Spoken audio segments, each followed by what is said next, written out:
Check this one.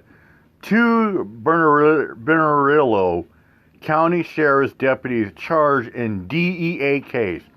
A current and former deputy are facing federal charges for reportedly tipping off a drug trafficker before a planned DEA operation 3 years ago. Holy wow. The Bernalillo County Sheriff's Department is at the center of yet another federal investigation. So both a current and former deputy are facing federal charges for reportedly tipping off a drug trafficker before a planned DEA operation 3 years ago. Griffin Rushton heard from Sheriff John Allen today and joins us with the latest on the case. Griffin.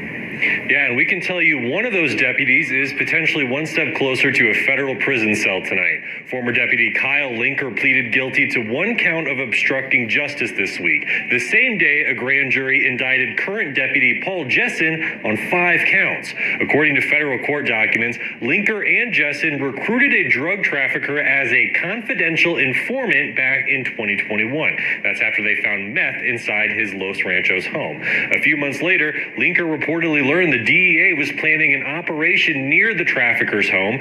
Prosecutors say he worked with Jessen to warn the trafficker, eventually advising him to shut down his operations. Documents say Linker and Jessen even brainstormed excuses for the trafficker to explain why he shut down his operation. Now, that trafficker was arrested at the end of 2021, and Linker was placed on administrative leave before eventually resigning from the department a year later. As for Jessen, he was placed on administrative leave in 2022, but Sheriff Allen revealed today he decided to bring Jessen back in a limited capacity last year because the feds wouldn't tell him anything about the case.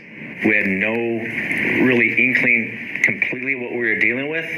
We had a gist of it, excuse the slang, but we had a gist of what was going on. So I felt that we could place him back in the field because we didn't know if he was going to be guilty, innocent, what is he facing? Is he going to be indicted? I had nothing to work with. I can't work with something that I don't know.